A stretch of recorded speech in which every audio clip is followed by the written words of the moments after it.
Pinagpapalagay na nila na panalo si Tito Soto kaya umiepal na eh.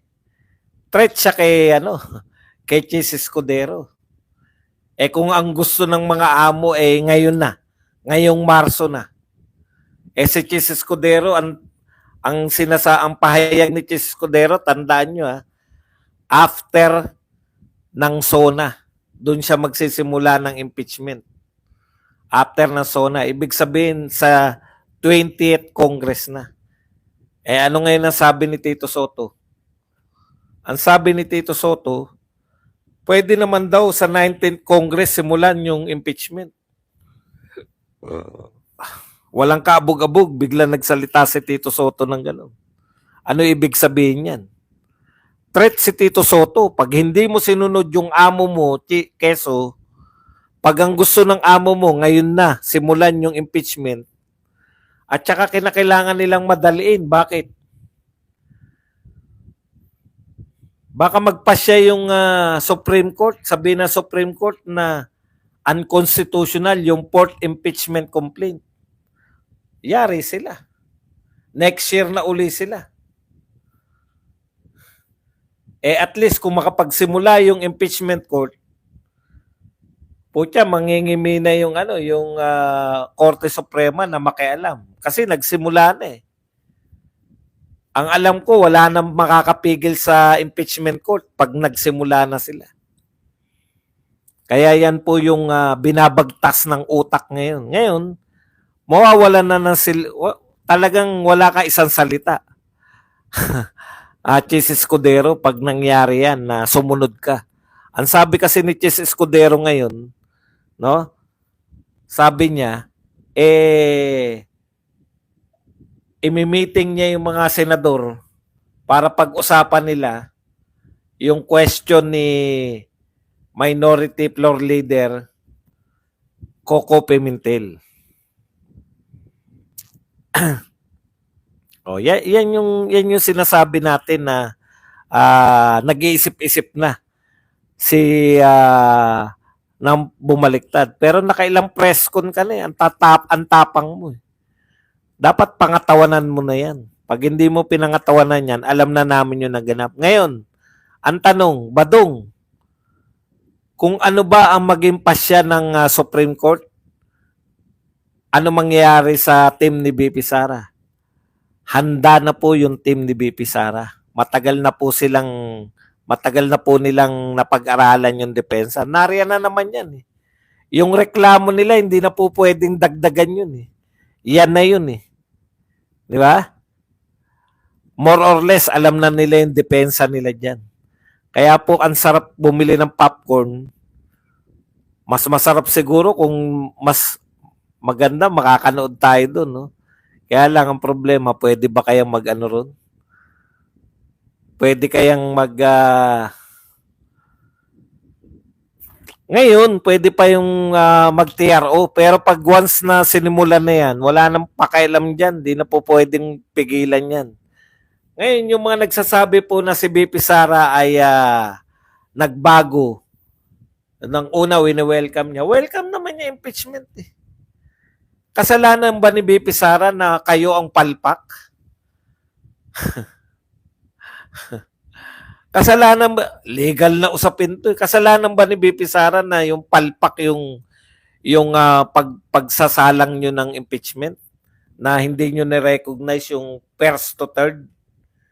Nasa fourth impeachment kagad kayo. Hindi na kasalanan ng nasasakdal. Tinatanong ng mga reporter, meron na po ba nangyari niyan noon? Alam nyo, there's always a first time. Sabi nga, di ba? Yung pinagmamalaki ni Chis Escudero noon, natatandaan nyo? Yung sinasabi niya na, kung gusto nyo mag-aksaya ng oras, wala pa ako nababalitaan na nagpasya yung Korte Suprema na ang constitutional dahil dun sa bicameral report. Natatandaan niyo yun? May nagsimpa ng reklamo. There's always a first time. Kung sinasabi ninyo na hindi pa kinwestiyon, wala pang kumu-question sa Korte Suprema, ilang beses na ba tayo nagkaroon ng impeachment? Isa kay ERAP, Pangatlo pa lang to kung sakasakali. Pangalawa po yung impeachment ni Erap. Pangalawa po yung kay Corona. Wala na pong iba. Oh.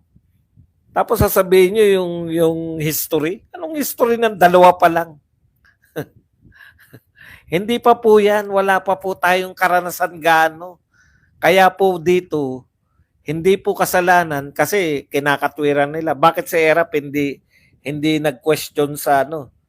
Parang ganun din yata. Hindi ko alam kung ano yung sinasabi nila eh. Na parang ganun din yung sinampa nila kay Erap. Bakit hindi nag-question? Kasalanan ba natin kung hindi sila nag-question sa Supreme Court? Hindi po pinatitigil yung impeachment. No? Ang pinalilinaw po kung constitutional ba yung proseso nila ng pag-impeach.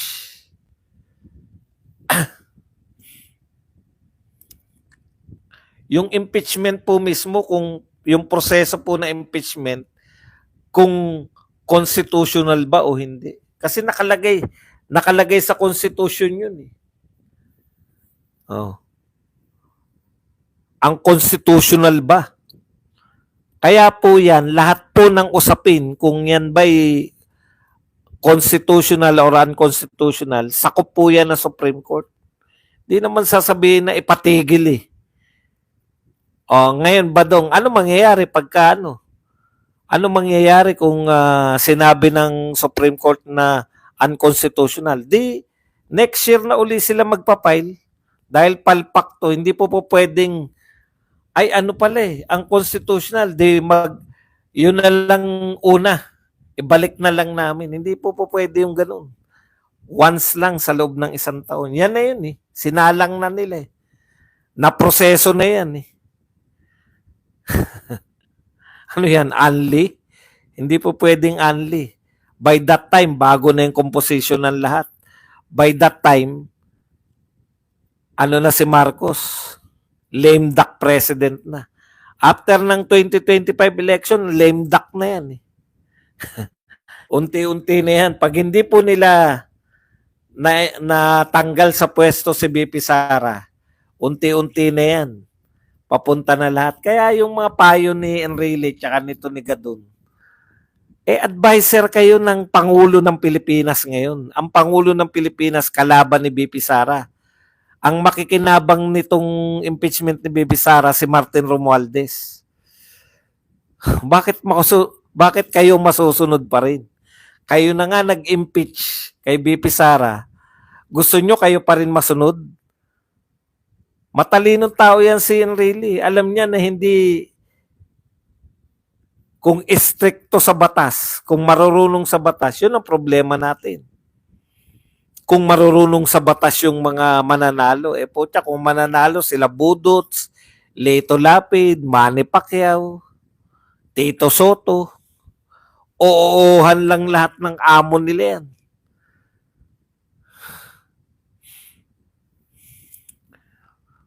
Paano hindi mananalo si Tamba? Si Tamba congressman ang tinatakbo at walang kalaban.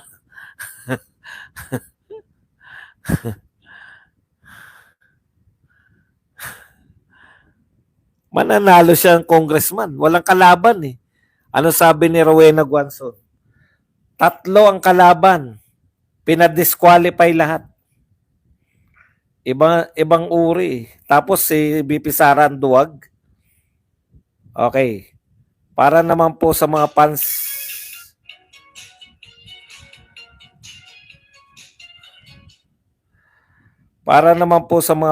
ni BBM,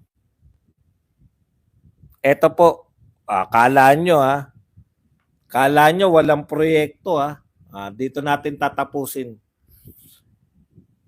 Ito po, longest bridge in Calabarzon, nearing completion. Nakita nyo naman. Sabi mo ba dong walang proyekto si BBM? Kayo na po maghusga. Ito po yung proyekto ni BBM. Pinagmamalaki po nila to. Longest bridge in Calabarzon. Ano ba longest bridge sa Pilipinas? CCLEX ba? Nalito ko eh. San Juanico pa rin ba o CCLEX na? Hindi ko sigurado kung ano na yung longest bridge sa Pilipinas eh. Pero kay Duterte po yung CCLEX. Ito po, kala nyo walang proyekto si Marcos ha. Longest bridge in Calabarzon nearing completion. Yan. Mainland Luzon and Alabat Island. O yan o. O nakita nyo? Sabi nyo walang proyekto. Ayan o. Kitang-kita o. Panay poste pa lang.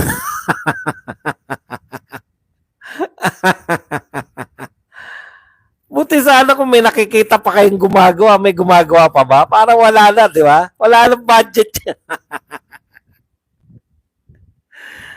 Ayuda na lahat. Wala naman taong gumagawa eh. Yan po.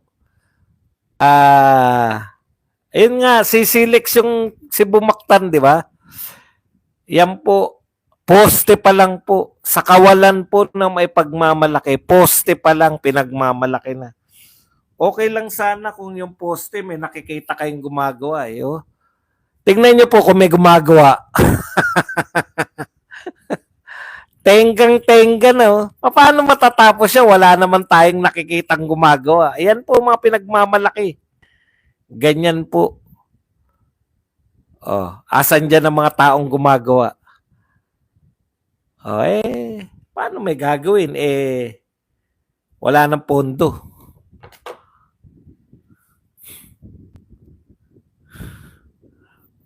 Unlike Duterte, ako talaga nagulat ako sa CCLEX eh. Talaga?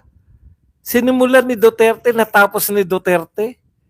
Ang bilis. Tapos yung mga tulay, ang dami pong tulay, ang dami pong kalye, ang dami pong highway na nasimulan, natapos ni Duterte. Pati to si Bambam Aquino, alam nyo, pinagmamalaki niya. Ako, dahil sa akin, may libreng college education.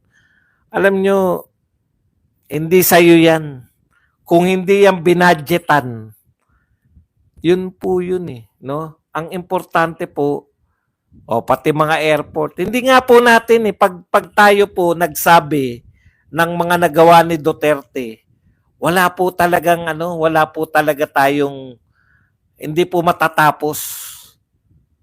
Lagi tayong may makakalimutan. Lagi po tayong may nakakalimutan. Ito, nasimulan na to kay Duterte. Etong bridge na to, Roma, ano ba to? Lamon Bay. Ito ba kay Duterte pa yan nasimulan? Puta, poste pa rin tapos pinagmamalaki pa.